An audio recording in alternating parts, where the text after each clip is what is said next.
Jamie's representing Jamie. Oh, come on, Jamie, people. Yes, yes. Yeah. This is not my time, is it? Okay. Thank you very much. Okay, my 5 minutes is going to be on making mocks matter. 2 reasons for this. One, I do fundamentally think it's very important. And secondly, as an English teacher, it alliterates, and that is also very good. Now, I guess like a lot of teachers, one of your default positions when you think about teaching is kind of your own experience of school and kind of what you did at school and how you felt about stuff.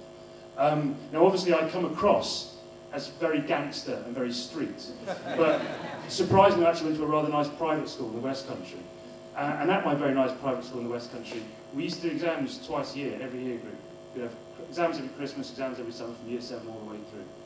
Now, part of that meant by the time we sat down to do exams that really mattered at GCSEs and A-level, the experience of being in exam hall was so familiar to us that it didn't hold the same kind of intimidations I think it does for some of our students. And I was very surprised when I first came to education that students wouldn't necessarily sit an exam until their GCSEs, and at best maybe a mock exam a few weeks beforehand was their first experience of sitting in an exam hall. I found that very surprising. So, with this limited amount of time, the important thing therefore is that we make very high leverage.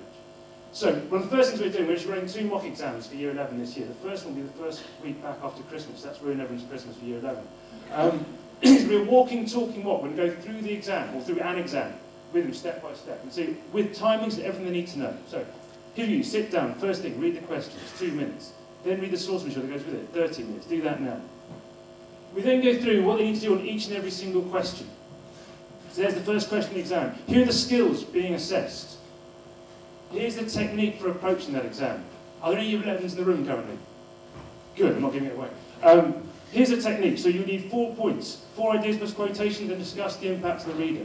Then show them a model of what that looks like. That's obviously not, that's a different question, obviously. But that's what it looks like. That's what success looks like. Okay, you've now got 12 minutes. Off you go. And we make them stick to those timings. We then do the same thing for every single question in the reading section. Same thing in the writing section. Here's what you need to do. Here's the technique. There's your timings. Go.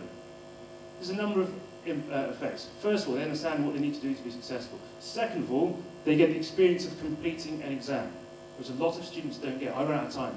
I spent 40 minutes on the first question with 8 marks. Because we give them that experience. Crucially then, we've heard a lot about feedback already this evening. Feedback is crucial.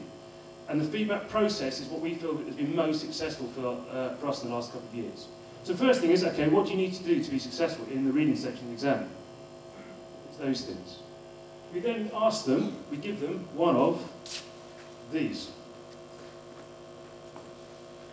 Self-assessment pack for the exam. First thing to do, of those 5 skills, at this moment in time, which skill do you think you're best at, which skill do you think you need to improve?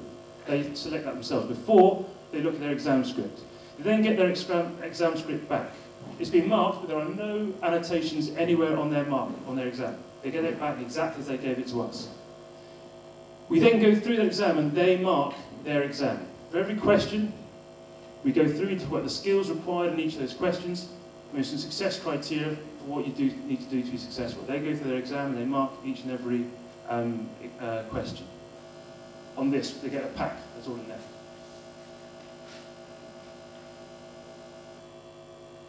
They then get some examples. What do you think that is? Is that skilled or excellent? How does that compare to yours? They then get feedback. What you did really well, what you can do to improve on each question. Critically, they still haven't been given their mark. Looking at my feedback, based on my feedback, would you change your mark that you gave yourself? Then we give them their marks. They write down their feedback sheets, they've got all their marks with their feedback, and we look at how well did you do? And crucially, 1 minute, okay, crossed. What can you do to get better? Okay, not how can you move up a grade, but if you could get 1 mark better on each question, then what grade would you have? We then give them this, the 1 mark booster pack. 10 ideas, the reading section, 12 for the writing section, what you can do to get better. 1 mark better. Because if you get 1 mark better on each question, that bumps you up by at least a grade. Quite powerful stuff. We then get them to go through and pick out one of their questions and rewrite it using their targets. Have you got better? How much have you improved by? Do the same thing very quickly for the writing section. And again, what did you get overall? Now, I've got time, probably 20 seconds, just about best part of my day today. I'm going to dash off. I'm not going to stay for the rest of the teaching. I'm very sorry for all the other presenters, because today is my birthday. I'm going home for a nice meal with my wife. But my best birthday present of all time today was a TA who used to be a student here. It was my first ever A-level set. She said to me, yeah, I was talking about you with two other students, and we said we learned to write essays in your lesson because you gave really, really detailed and clear feedback. It was the best moment of my day.